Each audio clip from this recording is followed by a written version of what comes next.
There is a tradition reported from the Prophet sallallahu alaihi wasallam, which says,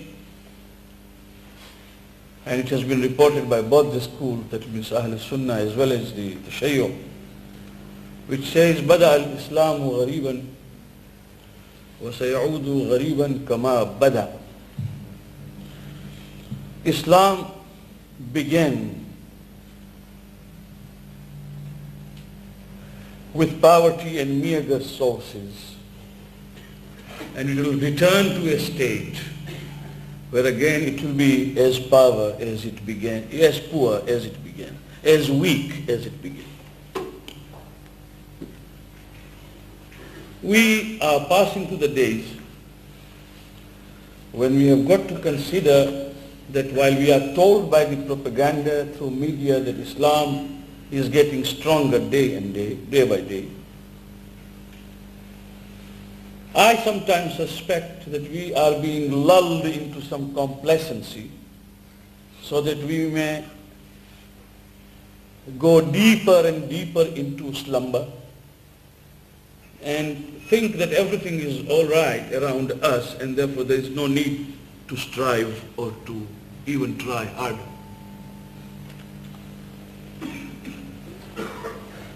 The fact is that in this world, which went after materialism for many centuries, many decades, trying to convince even the Muslims that whatever life was worth for should be materialistic, that you measure and gauge your success by the materialistic achievements and acquisitions, that how much of wealth you have, how much of authority you have, how much of influence you wield. That is something which measures your success in life. And then we were overawed by the technology of the century, industrial revolution and whatnot. But we must always try to understand that behind all these efforts, the yearning, the desire for understanding life in its true sense was always there, whether in the East or in the West.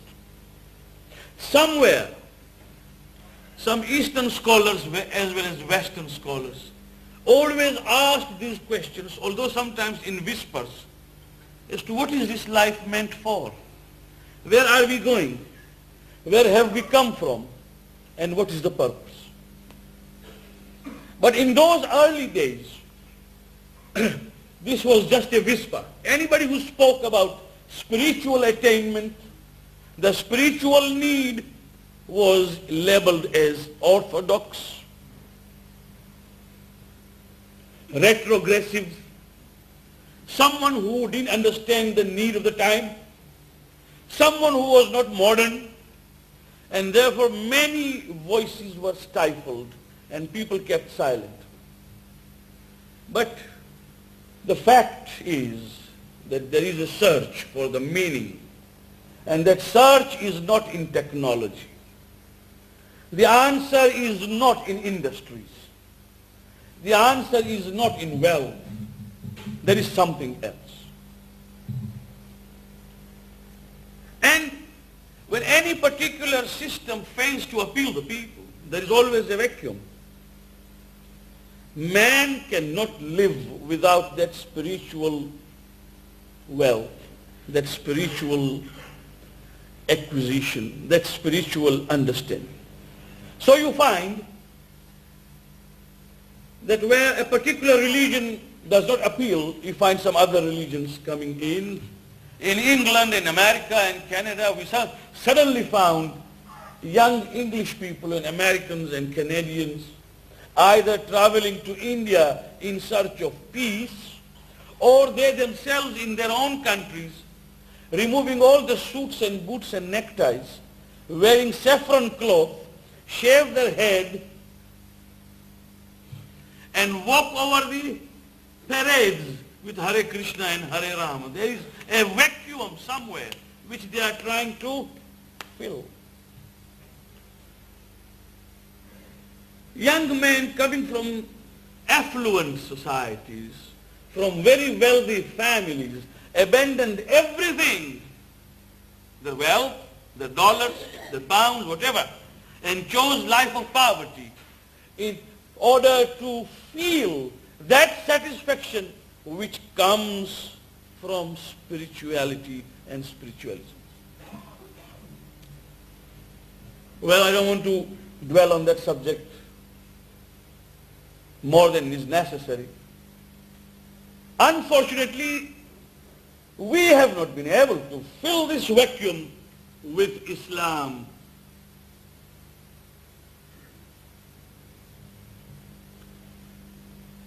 When the Soviet Union started disintegrating, now we read the papers to say that the Soviet Union has dissolved.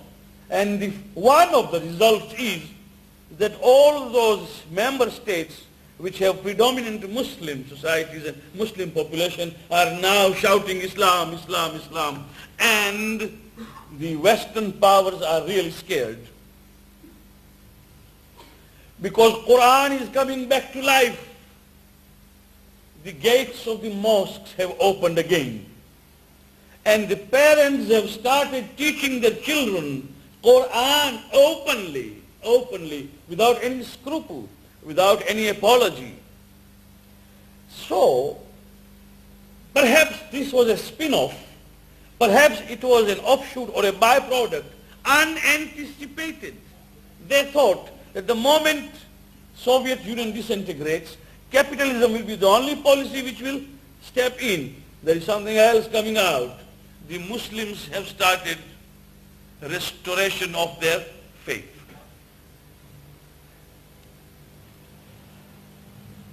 And day before yesterday we read a statement from American State Office which says that that type of Islam which was promulgated by Iran 10 years ago cannot be tolerated again. What it means and what it implies is something which we will discuss later on. What I want to say is this, that Islam appeals in many ways, and this is an intellectual study. Islam does not spend that much money as Christianity does, yet it spreads. We come to Africa, the percentage-wise, if you were to count, the amount of money spent by other religions is tenfold higher than what Islam does. Yet it is spreading. The appeal to the people, indigenous people from Islam, is different from the appeal from other religions. It varies.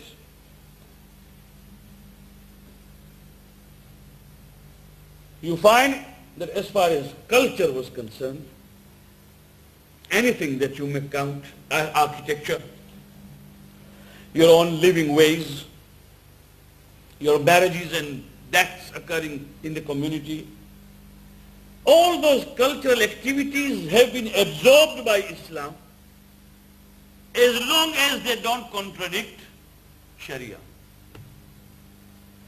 Taking an example of structure, Islam has not said, for example, that a mosque must have a dome or a minaret. In Arabia, the architecture is different. In Indonesia or in China, a mosque can have a pagoda, and Islam does not object to it. Anything that is in your architecture and your culture will be absorbed by Islam as long as it does not contradict the Sharia. This flexibility at that level has helped a lot, and Islam has been able to absorb people from various cultures because of this. And the unity that we have, the uniformity and harmony that Islam preaches, is not only a lip service. It actually wants you to practice it. In the mosques, you'll find black and white stand shoulder to shoulder in any part of the world, poor and rich, low and high. When they come to the mosque for prayers, there can be no reservation of any place. आ गया ऐन लड़ाई में अगर वक्त नमाज, एक ही सफ में खड़े हो गए महमूद और Ayaz. This is what Iqbal says, that even in war and in battles, when there is a time of prayers, the rich and poor, the master and slave will stand next to next, each to each, shoulder to shoulder.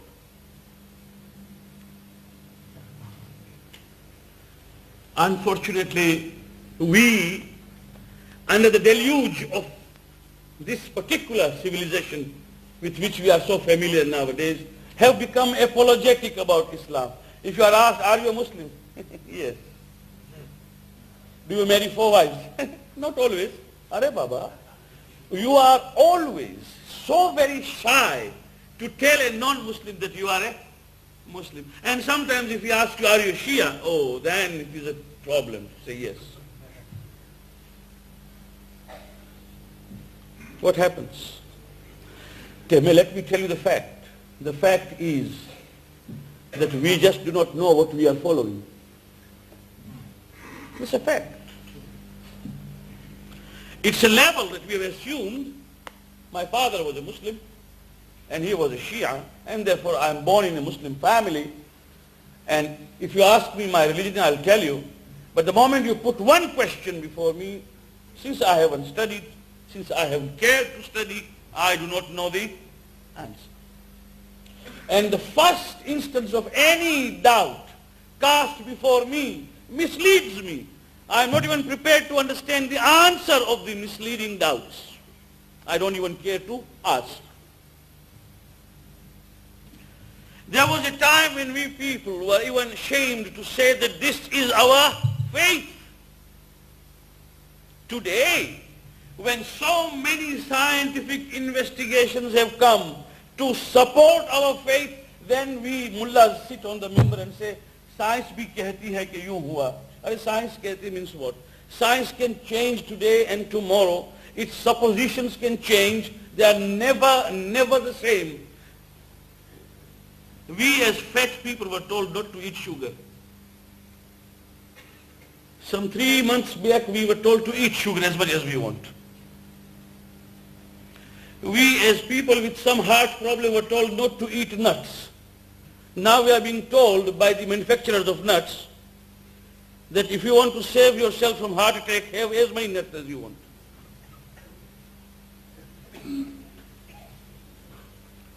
We don't know who to believe in. And when we go to the doctors, they are also sometimes evasive. You tell them, say, well, it is still in the process of research. That means you can go to the grave. By the time the research will be found, inshallah your children will know about it. And on these suppositions, we are trying to base Quran. It's a dangerous practice. This is where Allama Iqbal says, खुद बदलते नहीं कुरान को बदल देते हैं. They don't want to change themselves, they change Quran. So we are living in an era where what is required, 2 things required. First, firm conviction that what we believe in is true. With understanding, detailed understanding, after discussion and arguments. Second thing, that we must be ready to protect our faith. Not only propagation, but to protect. And that cannot be done unless we stop being apologetic about our faith. I'm at pains to say this, that the Christian missionaries, most of them, in the past, deliberately tried to mislead their masses about Islam. And some of the things they have taught and written are lies, utter lies. They are simply not there in history. But Those are the things they wrote. And today, most of the English people here believe that Islam is nothing but a religion of terrorism. It is a licentious, permissive religion. And even after death, it is promising houris and streams of honey and milk and licentious living. The paradise is also there, which is also quite permissive and things like that. When I was talking to a group of Christian missionaries in Mombasa, they were Catholics, and there were nuns sitting there also and fathers. At the end of my speech, because it's only to deal with the life of the Prophet, nothing else, I told them that there is an appeal I want to make. When you read about Muhammad sallallahu alaihi wasallam, try to understand the spiritual aspect of his life. Do not judge everything materialistically. Try to see something inherent in his actions, which you normally don't understand. But when you discuss Jesus, you always interpret it spiritually. Why don't you subject Muhammad to that spirituality also? For example, if there has been a battle or a war, which is called jihad, why do you always try to interpret that it was a raid, that Muhammad wanted to loot, rob? Why cannot you understand that there is a spiritual meaning to it? If he married, why did he conduct those marriages? Why cannot you understand that? If he did business, what was the idea behind it? And there are several factors which you treat and you give reasons and assign reasons to it, which try to belittle the personality of the Prophet. But when it comes to Jesus, the happenings of his life, the events in his life are immediately interpreted religiously with some piety and all that. Why?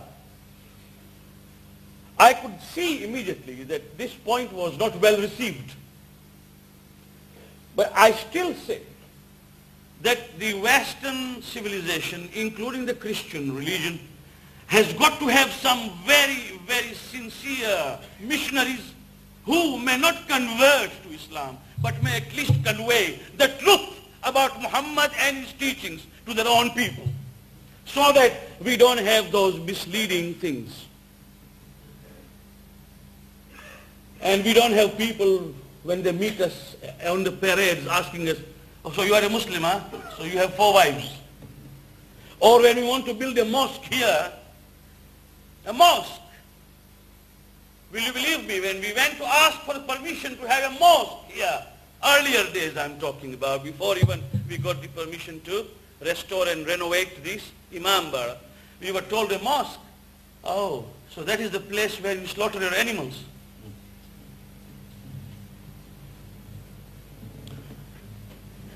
Well, the time is come when they understand what a mosque is, and a time is come when they understand who a Muslim is. The time is come to understand who Muhammad is. The difference is that when a Muslim is committed to his religion, he brooks no nonsense, especially about the personalities in whom he believes. Because there is a spiritual attachment, and the sentiments are immediately wounded the moment you try to ridicule any of the personalities. When that particular film about temptation of Jesus Christ was released here, while very few Christians objected, groups after groups of Muslims came out to object to that vicious film because it was trying to underrate Jesus Christ. Jesus is a prophet in whom a Muslim believes, and a Muslim will not tolerate anyone insulting Isa ibn Maryam or Musa ibn Imran. So when the book came out, which is today being presented as a sample of freedom of speech, satanic verses, our feelings were wounded. But the West could not understand, and even today, the West pretends not to have understood, saying that this is a freedom of speech and the Muslims are trying to violate this freedom. They don't understand that underneath this there is an injury to our sentiments because it talks ill of our Prophet sallallahu alaihi wasallam. And a Muslim does not understand this at all, as to how one Christian can say, right, I'm a broad-minded Christian. I don't mind even if you pass derogatory remark against Jesus Christ. What broad-mindedness is that? And what faith is that? A Muslim fails to comprehend.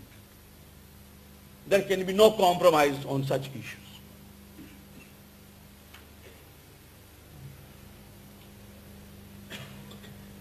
We are afraid of being ridiculed. A lady comes out in hijab, somebody points a finger. That girl is not advanced. She is not modern. Who knows? Are we to presume that if a girl wears a hijab, therefore she is not educated? How many hijab-wearing girls are better educated than those who go about without hijab? How many of them? We can cite instances after instances of very up-to-date, informed, modern girls in hijab.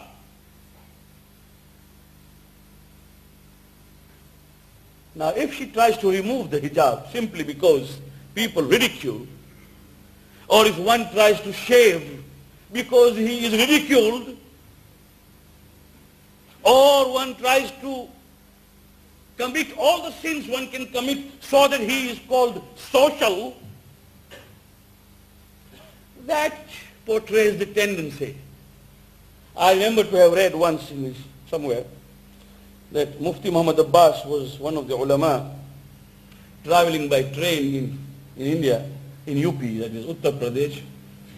Mufti Muhammad Abbas was one of the greatest ulama India has produced.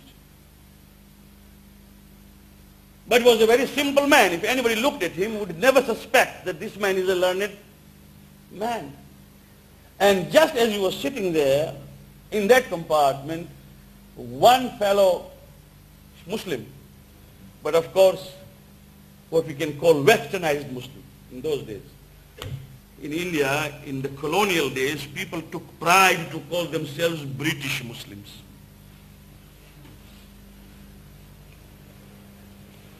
Civilized. As he entered with his dog. Now, the moment he entered, to walk a dog is a British fashion. But the Indians also walk their dogs because they would like to monkey everybody. Early morning you find an Indian walking with a dog. That is the poverty of our mentality. We can't blame something wrong. But anyway, he entered with his dog to prove that he was more British than the British themselves in India. Maulana, when he saw the dog, naturally he wanted to save his cloth from being najis. The dog is an unclean animal, however faithful it may be. So that Masterji who had come in said, Maulana, salam alaikum. I be Musliman. I am also a Muslim. So Maulana said, well, I am happy that you are a Muslim. He said, I want to ask you a question. I said, yes. He said, is it true that you people believe that if there is a dog in the house, the angels don't come? The angels, Farishta, don't come. Malaika don't come. If there is a dog in the house. The Maulvi Sahib said, Maulana Mufti Muhammad Abbas said, yes, it is true. The Prophet said so. When there is a dog in the house, the Malaika don't enter. He said, but that is the reason why I have kept him. This fellow tells Maulana, that is the reason why I have kept him. Because if this dog is in my house, Malakul Maut will never come. Because Malakul Maut is an angel, and the angel will not enter my house. So to prevent him coming and to guarantee the perpetual life, I have kept this dog. Now this was a taunt. This is what we call a taunt. And Maulana said, yes, it is true. The angels which have been reserved for the death of the dogs will definitely come to you. Those angels who are reserved for the dogs, when they die, dogs don't live forever. So there are malaika who go to the dogs for death. They will come to you, and those for men will come to men. We were trying to justify and crack jokes at the expense of Islam to prove ourselves very up to date and modern to the British masters, who then wrote in their books to say so and so is a civilized Muslim, which was again considered as a tribute and homage. Mr. So and so has written. The Prophet said, sallallahu alayhi wa sallam,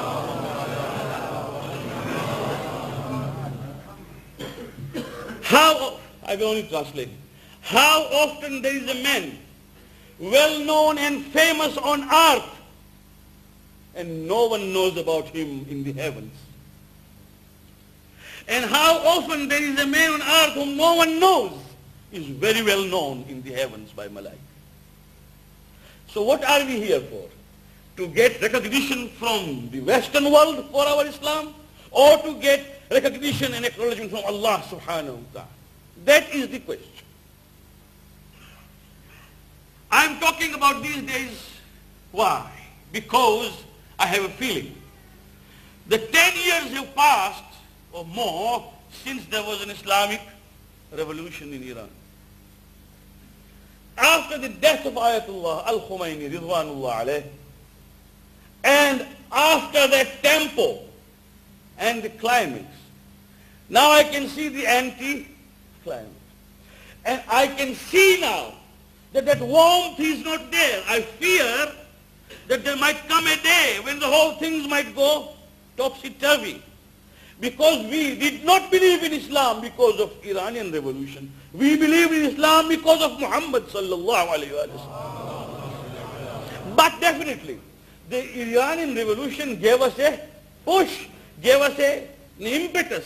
And that impetus today is now gradually waning. And I find that suddenly those who had hijab are now abandoning hijab. Those who were praying, they are now a bit idle and lazy about prayers, because now that zeal and enthusiasm is no more.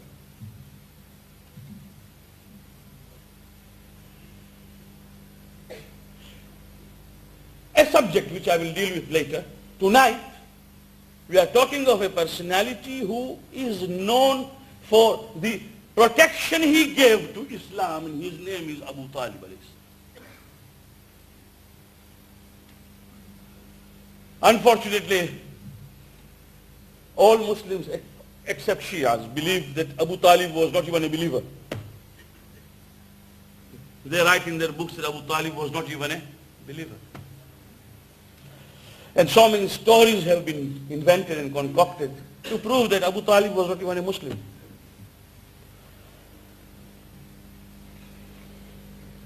Who was Abu Talib? Abu Talib is father of Imam Ali, uncle of the Prophet, true, the brother of Hazrat Abdullah, the father of. His name was Abdul Manaf. His kunya was Abu Talib. Abu Talib is father of Talib. Arabs till today have a tendency of assuming kunya by the name of the daughter or father or whatever. Even if they have no children, they still give such kunya to themselves: Abu Muhammad, Abu Imran, Abu Fulan, or Fulan, Fulan. And when you want to respect someone, you call him by the kunya. That is their tradition. So kunya is Abu Talib. He was called Sayyidul Batha, father of Mecca, Shaykh of Makkah, respected by all. Everyone writes that as long as he lived, no one could raise a finger or harm the Prophet as long as he lived. And when the Prophet began, openly declared his prophethood, when he declared at the age of 40, for 3 years, remember this is very important phase in history, for 3 years he spoke of unity of God. He spoke about Tawheed, but he did not touch the subject of the deities and the gods in which they believed. He only told them there was only one, Tawheed. And these people at that particular moment in time, 3 years, they listened to him and they said, but we have 360, you have only one, so we have many gods, therefore we are stronger. This was the type of argument they made. But after 3 years, when the Prophet started telling them, as Quran reveals, that you and all the idols and statues that you are worshipping will go in hellfire, that these are the idols which can help you nowhere. There is a very interesting story by Abu Ishaq, the earliest historian. There was a very old man who used to early make his own idols, wooden, and worship them every morning. The youngsters who became Muslims, young people who had already embraced Islam, they used to see this every day. A man goes into his own temple, has made his own man-made idols, and prostrates before them.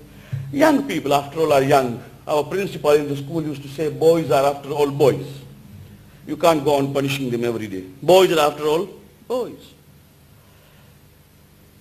They went and they took their idol, small one, made of wood, and kept it on the side of the gutter. In the morning when the man came to see his God, he found that he was absent. So he started looking for it and he found that idol near the gutter. So he took it and said, I am very sorry. I don't know who did this to you. He washed it and brought it back on the pedestal and started praying. When they went, the children came again and took away and placed it in the gutter. It happened 3-4 times. Last time what they did was, they actually tied a rope around the neck of that idol, the boys, and they put it right into the gutter so that it smelled so bad. When these young people went away and the old man came in the morning and he saw all the problems, he took his God and brought it back, washed it, put all the perfumes he could over it, and then he said, look, this is the last time, huh? This time I'm going to hang my sword on your neck. If anyone comes to hamper you or hassle with you or put you into problem, you have a weapon now. I'm giving you a sword. Till yesterday you had no weapon. He left a sword and he went. And the second day, it was the same thing again. Together with the sword, the idol was in the gutter. So this time when he brought, he said, look, if you cannot defend yourself as my God, how can you defend for me? It therefore seems that what Muhammad is preaching is right. To believe in him who created, in him who protects. Try to understand this. Abu Ishaq writes in the earliest story. So this was the beginning.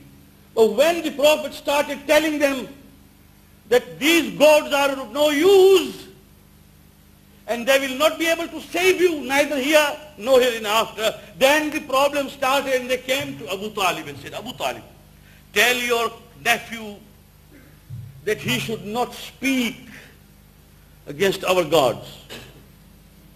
We will not speak against his God. It is here that Abu Talib brought the Prophet before them and said, Muhammad, This is what these elders of Makkah are telling me. What have you got to say? And the famous statement, which has been reported by all historians, is that the Prophet said, Wallahi, لَوُضِعَتِ الشَّمْسُ عَلَى يَسَارِي وَالْقَمَرْ عَلَى يَمِينِي وَالْقَمَرْ عَلَى يَسَارِي إِلَّا مَا تَرَكْتُ. Even if they keep sun on my right and moon on my left, that means even if they give all the authorities on earth to me, I am not going to leave my mission. This is the famous dictum of the Prophet. When they heard this, they said, Abu Talib, mark the words, you are neither allowing us to have an access to him, nor are you stopping him. Do something. This statement proves that the people could not come near the Prophet as long as Abu Talib lived. And there are so many poems attributed to Abu Talib. Each one of them speaks of his iman. Alam ta'lamu anna wajadna Muhammadan Nabiyan kamusa khutta fi awwalil kutubi. Abu Talib says, don't you know that we have found Muhammad, a prophet like Musa, written in all the scriptures. That means Abu Talib is telling them that I am not only testifying that this man is a prophet, but I am comparing him to Musa, and I know of the scriptures. I am not an unlettered man. And yet, he is not a Muslim. If I were to enter here at the airport, suppose you came to see me, and you found me with a veiled woman, now Mullah Sahib, you went alone and you come with someone, who is she? And I tell you she, I have married again. Oh, Mubarak Mullah Sahib. So who read your nikah? Oh, my nikah. It was read by Pandit Donduram. What would you say? You say, Mullah Sahib, have you got some senses in you? Pandit Donduram? A kafir reading your nikah? All Muslims have unanimously written that the nikah of the Prophet was read by Abu Talib. The first nikah with Khadija was read by Abu Talib. And the opening sentence is Alhamdulillahi Rabbil Alameen Rabbil Kaaba. All praise to Allah, the Lord of Kaaba. Why he said it? Because at that particular moment, Kaaba was full of 360 idols still. So Abu Talib is telling the people that I believe in He who is the real master, not those who have been kept there. And yet he's not a Muslim. Now, I don't know who is a Muslim then. And I give a final proof of his iman. Very few of us know this, that the Prophet had to live for 3 years in the valley of Abu Talib, which is called Sha'b Abu Talib. 3 years, together with the family members. He had to live in a valley. That valley is still shown sometimes if you go and ask. What was it? It was like a cave. The whole family had been boycotted by the people of Makkah. And where were they? They were under protection in that valley of Abu Talib. And for 3 years, no one was allowed even to supply them food, except in 1 month, Rajab. Rajab was the month, because in Rajab there can be no war. It was a month of peace. And in Dhul Hijjah, that is month of Hajj and peace. In these 2 months, these people used to come out and collect as much of food and provisions they could to keep in the valley so that it would last for at least 1 year. Otherwise, no one was allowed to supply. And all those who tried to supply were also boycotted. The historians write that the young children of Quraysh, and especially Hashim family, came out sometimes on the roads crying with hunger. 3 years. And all the books, Ahlul Sunnah and Tashayyu, unanimously report that when these were living in the valley, the Prophet told Abu Talib told Ali ibn Abi Talib. Abu Talib told his son, Imam Ali, who was also very young then, to sleep in the bed of the Prophet. That you sleep where Muhammad sleeps, and Muhammad would change his bed, so that sometimes he sleeps in the bed of Talib, sometimes in somebody else, so that nobody would know exactly where Muhammad is sitting. And he told his son Ali, "Oh Ali, I am doing this with a hope that if you die in place of Muhammad, you will have sacrificed your life." And that father is not a Muslim. He is the one who told his brother Hamza to guard the house whole night for 3 years, every night. One day, I'm just finishing it because I would like to impress upon this that the protection granted by Abu Talib is such that we call him Muhsin of Islam, the one who has actually obligated Islam, who has left his legacy on Islam. Not that he's a Muslim. The question of debating whether he's a Muslim or not a Muslim is totally irrelevant. The question is that we can't forget his obligation. He protected Islam. One day, the Prophet called Abu Talib. Now, this is something which I would like you to understand. And said, "Uncle, 3 years have elapsed of hunger and starvation, of scarcity, of all sorts of problems. Now, during our stay here, these people had written an agreement between the clans. And that agreement says that whoever has any association with Muhammad and his clan will be also boycotted. No marriages to take place with them. No girls of theirs can marry with us. No girls from us will marry their boys." All sorts of agreement. And they have written this, and 40 people have attested to it, signature of the tribe. That paper was kept in Kaaba. "Uncle, go and tell them that that paper has now been eaten up by worms, except 2 places where they have written Bismikallahumma." In pre-Islamic days, there was no Bismillahir Rahmanir Rahim with them. They used to write Bismikallahumma, by your name, O Allah. And at one place there is my name, that is Muhammad.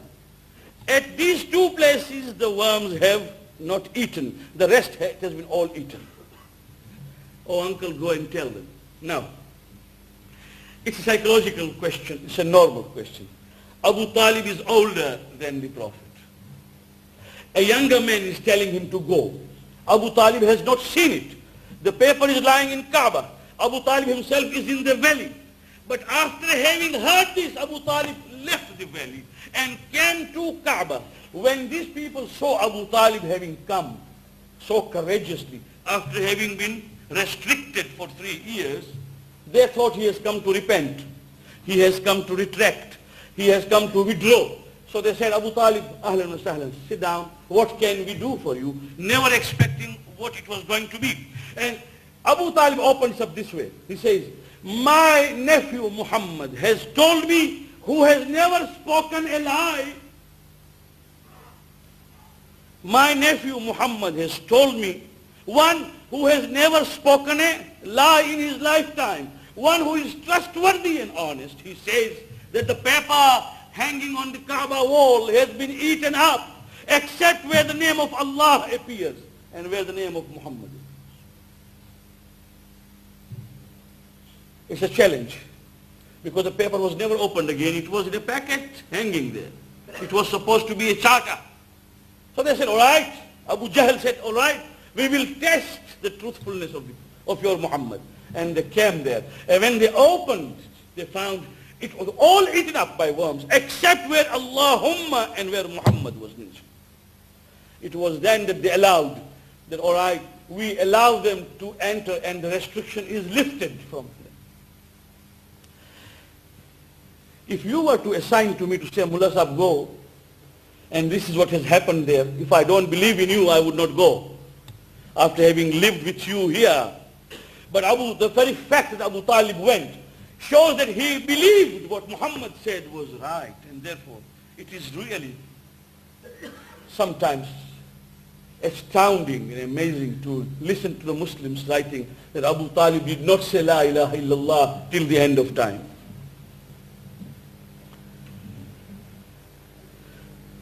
He died. 10 years after Ba'athat, not Hijrah. That means 10 years after the Prophet had declared his prophethood. 10th year. He died. On 26th of Rajab, he died. And 35 days after his death, Janabi Khadija also died. So there were two double bereavements.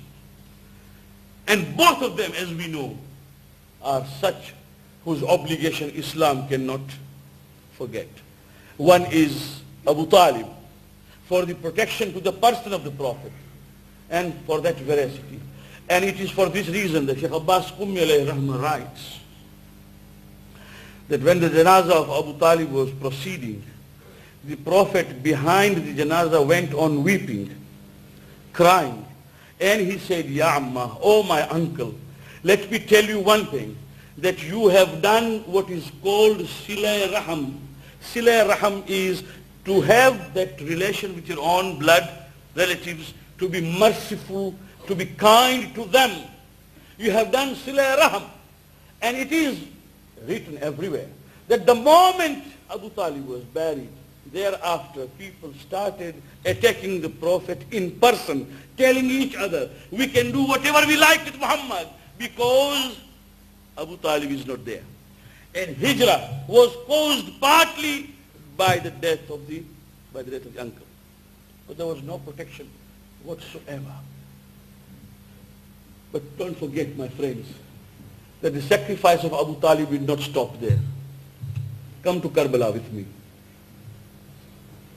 And let us take every shaheed of Banu Hashim. Beginning with Muslim ibn Aqil. On 9th of Zilhijj we will sit, inshallah, to commemorate the tragedy of Muslim ibn Aqil's shahada. Now who is Muslim ibn Aqil? Muslim ibn Aqil ibn Abi Talib, son of Abu Talib. Come to Karbala with me. Imam Hussain alayhi salam ibn Ali ibn Abi Talib, Abu al-Fadl Abbas ibn Ali ibn Abi Talib. You take Ali Akbar is Ali ibn Hussain ibn Ali ibn Abi Talib. You take all the shuhada and you will find that not a single young man except Imam Zainul Abidin, not a single person was saved. All those who sacrificed their lives in Karbala are from the descendants of Abu Talib. All of them. The whole sacrifice of Karbala is from Abu Talib. This is, we must understand that.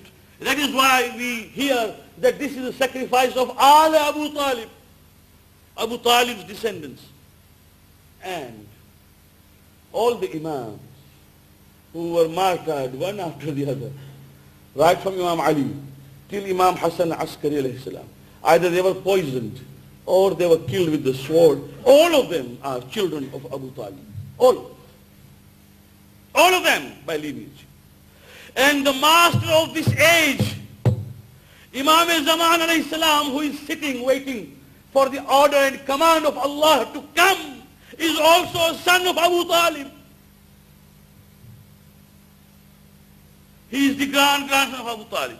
So Abu Talib has left a mark. There is no doubt about his Islam. And this is the reason why we assemble sometimes down the night like this to remember him.